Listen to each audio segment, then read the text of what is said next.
Miracle Boy Boxing, ladies and gentlemen. I am your host, the one and only Hosting Cruz, bringing you another exciting edition of boxing. Don't forget to hit and to like, subscribe to my channel. It's always greatly appreciated. Stay tuned. Miracle Boy Boxing, ladies and gentlemen. I am your host, Hosting Cruz, and on June 7th, at Northwood, Virginia, one of the hottest, if not the hottest, boxing prospect in the world today returns. Co-main event. Abdullah Mason, the young and popular Sugar Ray Leonard, is back. That's how I see Mason. I mean, it is what it is. I'm all in the hype. The kid is explosive. He's talented. He has that dog in him. He's just exciting to watch. Anytime he steps into the ring, Abdullah Mason, he brings nothing but excitement, electricity. He steals the show every single night. He's on the card. Whatever card it is, he's going to steal the show from you.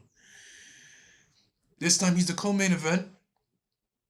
18-0, 16 explosive, electrifying KOs versus African veteran, Jeremiah Nakatelia, 26-4 with 21 knockouts. Now, this is obviously the biggest test to date for the young phenom in Mason. Jeremiah Nakatelia has a ton of experience coming into this fight, and the 4 losses are to some of the best names in the sport today in the weight class and in the sport period, because some of those fighters have moved up in weight.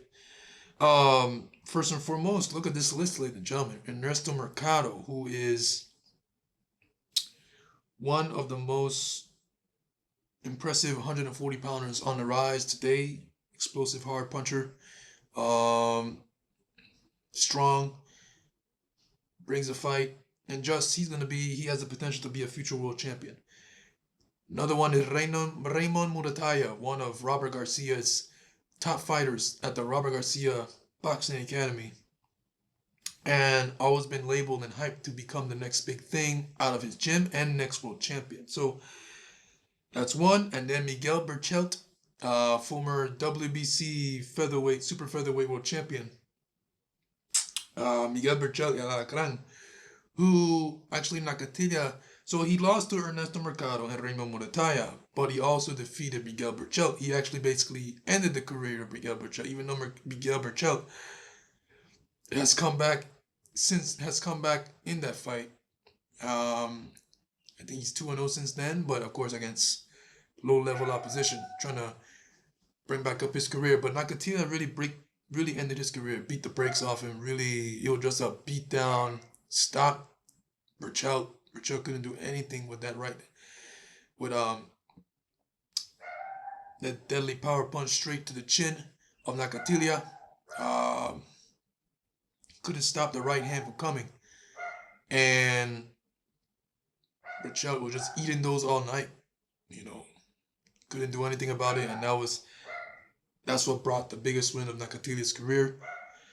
And then he also fought Shakur Stevenson. Of course, Shakur Stevenson defeated Nakatelia by unanimous decision. Pretty easy work. But that's just the experience. That's the experience that Nakatelia is bringing. And besides with all that experience, Nakatelia is a pretty decent boxer with punching power. So Abdullah Mason, he was supposed to be fighting Giovanni Cabrera. That fight fell off because of Cabrera getting injured. He ended up fighting his recent opponent. And looking for the name here, ladies and gentlemen. There it is. Carlos Ornelas. 28-4, 15 KO. Very slippery veteran, slick Mexican fighter, where it looked like Abdullah Mason was trying to swat a fly and kill it. Couldn't, and he kept on missing, but he eventually caught him and got the job done. So Abdullah Mason is a co-main event to Jeremiah Nakatelia. Obviously, like I said, the biggest test of Mason's career. He's fighting a fighter who's fought top fighters, and actually defeated a good fighter at the time in Berchelt by stoppage. Like I said, basically ended his career. Hasn't been the same since. So Abdullah Mason looking to come and steal the show again. versus Jeremiah Nakatelia. Let's see what he can do with him. Murataya was able to get him out of there in 2 rounds. So Mason, who's known to be a fast starter. He's very explosive in the beginning, earlier on. He's explosive anytime. It doesn't matter what round it is.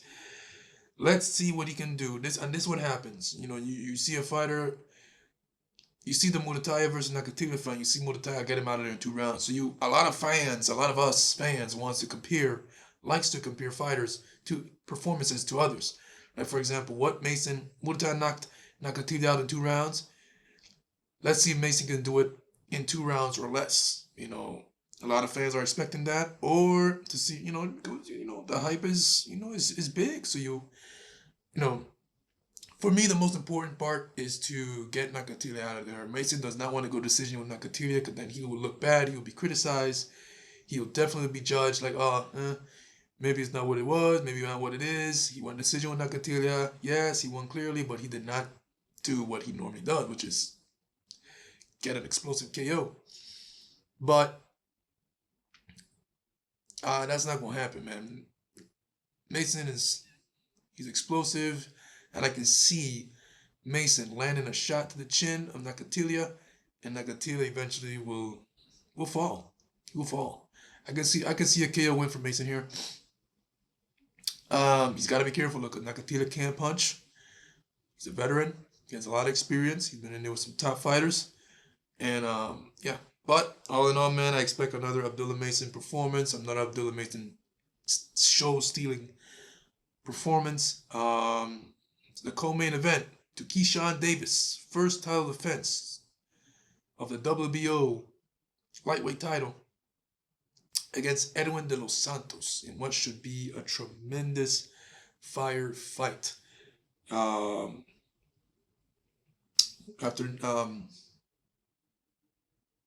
Keyshawn Davis defeated Baranchyk to become the new WBO lightweight champion at Madison Square Garden. Keyshawn, for me, I always saw that he was going to be a world champion. He had the skills, the talent. Coming out of the 2020 Tokyo Olympics, I think he picked up a silver medalist.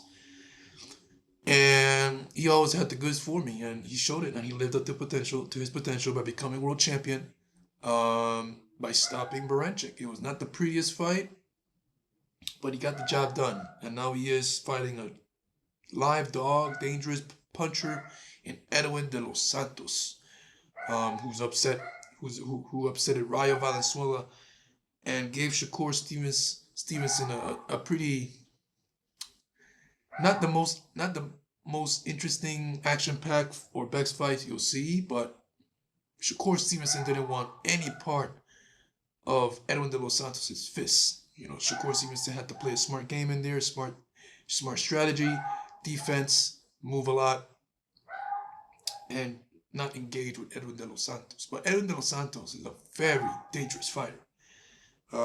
He can hurt you with one shot, both hands.